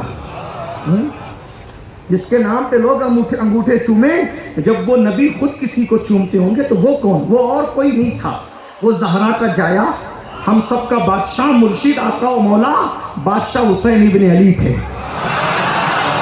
حضور نے چوما, گال چومے, ہونٹ چومے, پیشانی چومی اور چوم کر صحابہ سے کہا یہ میرا حسین ہے. حضور نے کہا یہ میرا مفہوم پیش کر رہا ہوں. ابن حجر نے بھی لکھا ہے اس کو, علامہ جامی نے بھی لکھا ہے. دونوں کی باتیں بطور مفہوم, حوالہ بھی پڑھ رہا ہوں کہ کسی اور طرف سے نہیں آئی ہے, یہ سنیوں کے یہاں ہے. ٹھیک ہے, بات توجہ. یہ میرا حسین ہے. جی یا رسول اللہ, یہ میرا حسین ہے. جی یا رسول اللہ, یہ میرا حسین ہے. سب نے ہائے ہائے, یہ میرا حسین ہے, یہ میرا حسین ہے, میرا حسین. نبی جسے کہیں میرا, پھر وہ کون ہوگا؟ میرا حسین ہے. جی دیکھا زیارت کی مولا حسین پاک کی. پھر حضور اچانک سب کی طرف سے نظر ہٹا کر ایک صحابی بیٹھے تھے ان کی طرف متوجہ, کہا جابر یہ میرا حسین ہے. پھر اکیلے حضرت جابر کا نام لے کر یہ میرا حسین. جی یا رسول اللہ. کہا جابر میرے حسین کی جب شادی ہوگی, اس کے یہاں بچے پیدا ہوں, ان بچوں میں ایک بیٹا ہوگا, اس کا نام علی ابن حسین ہوگا. دیکھا یہ کون سا گھرانہ ہے. دادا علی کا نام بھی نبی نے رکھا, دادی سیدہ فاطمہ کا نام بھی نبی نے رکھا, بڑے ابا کا نام بھی حسن نبی نے رکھا, ابا کا نام حسین نبی نے رکھا, اور اب بیٹے کا نام بھی ابھی پیدا نہیں ہوئے. امام زین العابدین کیا کہا, اس کے یہاں جو بیٹا پیدا ہوگا اس کا نام ہوگا علی ابن حسین. میں نے کہا حسین پاک کی عظمت کا اندازہ لگاؤ, جس کے نیچے بھی علی ہے اس کے اوپر بھی علی ہے, جس کا باپ بھی علی ہے, جس کا بیٹا بھی علی ہے, وہ بیچ والی زنجیر کیسی ہوگی؟ غور کریں نا. کہا اس کے یہاں بیٹا پیدا ہوا. پھر فرمایا, حضور علیہ السلام خود کہہ رہے ہیں قیامت کے دن میرے حسین کے بیٹے کو عرش کے نیچے سے بلایا جائے گا کہ عابدوں کی زینت کہاں ہے؟ زین العابدین, سید العابدین, یعنی نام بھی دے رہے ہیں, لقب بھی دے رہے ہیں کہ عابدوں کی زینت کہاں ہے, عابدوں کا سردار کہاں ہے؟ تو کوئی اور نہیں آئے گا, وہ علی ابن حسین, میرے حسین کا بیٹا آئے گا. نام بھی نبی نے دیا, لقب بھی نبی نے. کیسا عابدوں کی زینت تھا میرا امام, روزانہ 1000 رکعت نفل نماز پڑھا کرتے تھے. 1000. اب لوگ کیلکولیٹر لے کے بیٹھتے, سید نے کہہ دیا 1000 رکعت, یہ تو رات میں اتنے گھنٹے ہوتے, 1000 رکعت کیسے ہوتی؟ میں نے کہا بیوقوف نہ بنو. کرامت کے طور پہ اہل سنت میں بہت بڑا کام چھوٹے سے وقت میں سمٹ آتا ہے. ہاں یہ کرامتوں میں سے ان کی مولا علی کہا کرتے تھے, لوگوں کو اب تک سمجھ بھی نہیں آیا کہ میں گھوڑے کی ایک زین پہ قدم رکھتا ہوں اور دوسرے پر رکھنے سے پہلے پورا قرآن پڑھ لیتا ہوں. کہا یہ کیسے ہو سکتا ہے؟ میں نے کہا وہ علی ہے. ہاں جو نبی کا چہرہ پڑھتا ہو, اگر وہ اتنی جلدی قرآن پڑھ لے. کتنی جلدی نبی کا چہرہ پڑھا, پیدا ہوئے تو آنکھ بند کر کے, اور جب ابا کی گود میں گئے آنکھ بند, اماں کی گود میں گئے آنکھ بند, سب گھر پریشان. حضور کی گود میں تو آنکھیں کھول کے نبی کا چہرہ پڑھنے لگے. جو نبی کا چہرہ اتنی عمر میں, 3 دن کی عمر میں جو نبی کا چہرہ پڑھنا جانتا ہو, اگر وہ زین پر ایک سے دوسرے پر قدم رکھنے سے پہلے قرآن پڑھ لے تو بات کیا ہے؟ بہرحال چلے, بات تو بات ہوتی ہے. یہ وہ علی ہوگا, اس کا بیٹا, اس کی بھی شادی ہوگی, اس کے یہاں ایک بیٹا ہوگا, اور اولادیں ہوگی لیکن ایک بیٹا اس کا نام میرے نام پہ محمد ہوگا. پوتے کا نام بھی رکھ دیا, پروتے کا نام بھی رکھ دیا. یہ اہل بیت ہے, یہ ہے اہل بیت. یوں کہا کرتے ہیں سنی, یوں کہا کرتے ہیں سنی, داستان اہل بیت. وہ میرے نام پہ اس کا نام محمد ہوگا اور اس کو دنیا باقیر کہے گی. جابر, اللہ اس کو اتنی لمبی عمر دے گا میرے محمد, اللہ تجھے اتنی لمبی عمر دے گا جابر, تجھے اتنی اللہ لمبی عمر دے گا کہ میرا وہ پوتا جسے محمد باقر کہا جائے گا وہ تیرے گھر آئے گا, وہ تیرے گھر آئے گا. اور وہ جب تیرے گھر آئے تو تو میری طرف سے اس کو میرا سلام پہنچا دینا. دیکھ رہے حضور سلام جن پہ بھیج رہے ہیں, ساری دنیا جس پہ سلام پڑھ رہی ہے وہ نبی, اور ڈیوٹی کس کی مقرر کی؟ صحابی کی. بتا دیا کہ صحابہ اہل بیت کے دشمن نہیں تھے. صحابہ نے جتنی اہل بیت سے محبت کی ہے کوئی نہیں کر سکتا. یہ 300 سال کے بعد سینہ پٹو یہ کیا اہل بیت کی محبت کی بات کریں گے؟ تم تو 3 صدیوں کے بعد پیدا ہوئے. جس نے حسن کو کندھے پہ اٹھا کے مدینے کی گلیوں میں گھوما ہے وہ میرے نبی کا پہلا خلیفہ جانشین رسول افضل البشر بعد الانبیاء بالتحقیق سیدنا صدیق اکبر کی ذات, جس نے امام حسین کے لیے اپنا ممبر چھوڑ دیا یہ کہہ کے حسین میرے باپ کا تو کوئی ممبر ہی نہیں ہے, سارے ممبر تو تیرے بابا محمد الرسول اللہ کے ہیں. وہ ذات سیدنا عمر ابن خطاب کی ہے. توجہ فرمائیں, وہ جابر اللہ تجھے لمبی عمر دے گا. دیکھو نبی کا اختیار دیکھو, کہتے ہیں اللہ تجھے لمبی عمر دے گا, یعنی کہ سلام دے رہے ہیں اور لمبی عمر کی ضمانت بھی دے رہے ہیں. جہاں بانی عطا کر دے بری جنت ہبا کر دے, نبی مختار کل ہے جس کو جو چاہے عطا کر دے. جہاں میں ان کی چلتی ہے وہ دم میں کیا سے کیا کر دے, وہ جب چاہے جسے چاہے اسے فرما روا کر دے. وہ میرے محمد باقر کو تیرے گھر آئے گا, اس کو میرا سلام کہہ دے. جی یا رسول اللہ. اب دن گزرتے گئے, کربلا ہو گیا. کربلا کے بعد امام زین العابدین کی ولادت ہوئی. امام زین العابدین کے گھر پھر ان کی شادی ہوئی تو ان کے گھر امام باقر کی ولادت. امام باقر 4, 5 یا 6 سال کے ننھے سے بچے تھے. کسی نے امام زین العابدین سے کہا شہزادے کوئی مریض بیمار ہے, آپ چلیں, آپ نہیں چلتے تو شہزادے کو بھیج دیں, وہ دعا کر دیں گے, آل رسول کی دعا سے اچھا ہو جائے گا. تو سرکار امام زین العابدین نے کہا انہیں لے جاؤ. امام باقر کو لوگ لے گئے. بس کسی نے کان میں کہا شہزادے اسی محلے میں آپ کے نبی کے صحابی رہتے, نانا کے آپ کے صحابی رہتے جابر, اتنی بوڑھے ہو گئے کہ وہ گھر سے نکلتے نہیں, آنکھوں کی بینائی بھی کمزور ہو گئی ہے, آپ ان سے ملنا پسند کریں گے؟ تو چونکہ اہل بیت اور صحابہ میں تو چولی دامن کی محبت تھی. مچھلی کو جتنا پانی سے پیار نہیں ہوتا اس سے زیادہ صحابہ اہل بیت سے پیار کرتے تھے اور اہل بیت صحابہ سے پیار کرتے تھے.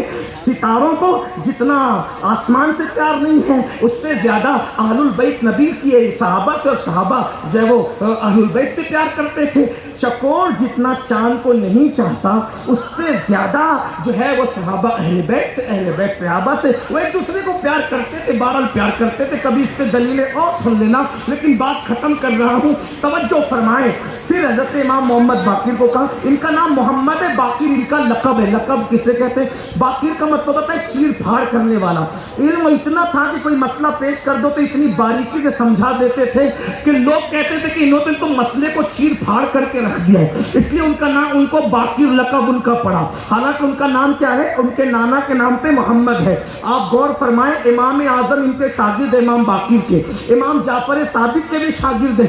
بہرحال تو اللہ اکبر, تو کہا آپ کے نانا کے صحابی آپ چلیں گے؟ 5-6 سال یا 4-5 سال کی عمر تھی. انہوں نے کہا کیوں نہیں, ہم چلیں گے. اب جیسے ادھر سے چلے شاگردوں نے ادھر اطلاع کی, حضرات کہا کیا؟ کہا امام حسین کے پوتے محمد باقر ملنے آئے. حضرت جابر غصے میں آ گئے. توجہ ہے, ان کی داڑھی سفید. امام حسین جو دادا امام محمد باقر کے, ان سے بھی بڑی عمر کس کی ہے؟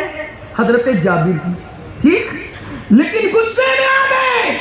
علم نہیں دیکھا, عمر نہیں دیکھی, مرتبہ نہیں دیکھا, غصے. وہ کیوں آ رہے؟ انہیں کیوں آنے دیا؟ حضور انہیں اطلاع ملی تو انہوں نے کہا میں چلوں گا. کہا وہ نبی کے شہزادے ہیں, انہیں تکلیف کیوں دی؟ مجھے پہلے بتاتے تو میں آنے نہیں دیتا, وہ جہاں ہے وہیں جا کر ان سے ملاقات کر. یہ صحابہ ہیں, یہ صحابہ ہیں. اور پھر فرمایا وہ آ رہے ہیں, مجھے اٹھا کے کھڑا کرو, ان کے لیے اٹھا کے کھڑا کرو. کھڑے ہوئے حضرت جابر کس کے لیے؟ 5 سال کے محمد باقی, بچہ نہیں دیکھا, رگوں میں خون رسول دے. ہاں برکت لیتے ہوئے کہہ رہا ہوں, اس گھر کے بچوں کو بچے کی نظر سے نہ دیکھا. خون رسول جہاں جابر کھڑے ہو جائے. اور سیدی اعلیٰ حضرت کے والد امام المتکلمین علامہ نقی علی خان اپنی کتاب تفسیر علم نشرہ میں حدیث لائے ہیں. آقا علیہ السلام فرماتے ہیں جو میری اولاد کو دیکھ کر اٹھ کر کھڑا نہ ہو, اللہ اس کو لا علاج بیماری میں مبتلا کر دے گا. غور فرمائیں, مخدوم اشرف جہانگیر سمنانی کے خلیفہ ہیں حضرت قاضی شہاب الدین دولت آبادی. ان کی کتاب ہے تفسیر قرآن کی بحر المواج. اس کے اندر وہ لکھتے ہیں کہ آقا نے فرمایا تمہاری محفل میں کوئی بھی آئے میں تم پہ چھوڑتا ہوں, اٹھو یا بیٹھو, لیکن جب میری اولاد آیا کرو تو ان کے لیے اٹھ کے کھڑے ہو جایا کرو. یہ سب بچے نہیں دیکھا کرو, نسبت بڑی ہوتی ہے. ہاں اور پہلی یہ سب باتیں تو ہم لوگ بولتے بھی نہیں ہیں, ورنہ کچھ ایسے بھی دل کے مریض کہتے دیکھو اپنے لیے یہ لوگ راستہ کلیئر کرتے, اپنے لیے نہیں کرتے. یہ صرف آپ کی محبت میں, اور عنوان دیا جاتا ہے بولتے, ورنہ ہمیں کیا ہے, ہم تو فقیر لوگ ہیں. عرض کر رہا تھا, اٹھ کر کھڑے ہوئے. حضرت جابر نے ان کا استقبال کیا, اور جب امام باقر اپنی سواری پر تھے تو امام باقر نے ان کو سلام کیا. تو حضرت جابر نے ان کو پکڑ کر اپنی طرف کھینچا, اس لیے کہ جب اپنی طرف بوڑھے لوگوں کا ایک انداز ہوتا ہے نا مخصوص کھینچنے کا, جذبات میں کھینچا, اور کھینچنے کے بعد ان کے بٹن کھولے سینے کے. توجہ کرنا, یہ انداز ہے صحابہ کا اظہار محبت اہل بیت میں. ہاں تاکہ آج کے بعد کوئی صحابہ پر بھی انگلی نہ اٹھائے, بتانا ان لوگوں کو جو صحابہ پر بھونکنے کی کوشش کرتے ہیں. ہم اہل بیت کے بھی غلام بے دام ہیں اور صحابہ کے بھی سچے وفادار ہیں. دونوں آپ کے بٹن کھولے کرتے کے, اور کرتے کے بٹن کھول کر کے سینے پہ ہاتھ ملا, اور ہاتھ مل کے سونگا, اور سونگ کر کے مسکرائے, اور پھر اس کے بعد ان کے کان میں کچھ کہا تو وہ بھی مسکرائے. پھر اس کے بعد وہ بھی چلے گئے, یہ بھی چلے گئے. تو ان کے خادموں نے پوچھا جابر ہمارے سردار یہ بتاؤ سینے پہ مل کے کیا سونگا اور سونگ کر مسکرانے کا راز کیا ہے؟ تو فرمایا کیا بتاؤں, یہ جو سینے پہ ملا نا, ملنے کے بعد انگلیاں سونگا تو جو خوشبو رسول اللہ میں پاتا تھا وہی آل رسول میں پائی. جو نبی میں خوشبو تھی وہی آل نبی نے پائی ہے. بیگم شاہ نے اسی لیے خوبصورت بات کہی ہے, شگفتہ گلشن زہرا کا ہر گلے تر ہے, کسی میں رنگ علی ہے کسی میں بوئے رسول. واہ واہ واہ, نعرہ تکبیر, نعرہ رسالت, خاندان پنجتن. میں نے خوشبو پائی یا رسول اللہ کی. تو کان میں کیا کہا؟ کہا حضور نے سلام بھیجا تھا, میں نے سلام پہنچا دیا, اور اب تک زندہ رہنے کی گارنٹی تھی, جب تک باقر نہیں آئیں گے جابر زندہ رہے گا. اب میرے لیے کفن کا انتظام کر لو, امانت آل رسول کی پہنچا چکا ہوں. ادھر خادموں نے پوچھا امام باقر سے کہ سرکار باقر یہ بتاؤ کہ کان نے کہا کیا جو آپ اتنا ہنسے, کبھی اتنا ہنستے نہیں دیکھا. کہا انہوں نے کہا آپ کے نانا نے مجھے پہلے ہی بتا دیا تھا کہ تیرے گھر میرا پوتا محمد باقر نام کا آئے گا, اس کو میرا سلام پہنچا دینا. تو میرے نانا کا سلام جب انہوں نے مجھے پہنچایا کہ میرے نانا نے مجھے میرا نام لے کر کے سلام کہا ہے. یہ ہے اہل قرآن اور اہل بیت کو پکڑے رہو. اللہ تعالیٰ توفیق دے اور اہل سنت کے سچے مسلک پر قائم رہو. اہل سنت کا ہے بیڑا پار, اصحاب حضور نجم ہے اور ناو ہے. اطرت رسول اللہ کی دوران گفتگو کوئی غلطی ہو تو اللہ پاک معاف کر دے. استغفر اللہ ربی ان ربی لغفور الرحیم وما علینا الا البلاغ. السلام علیکم.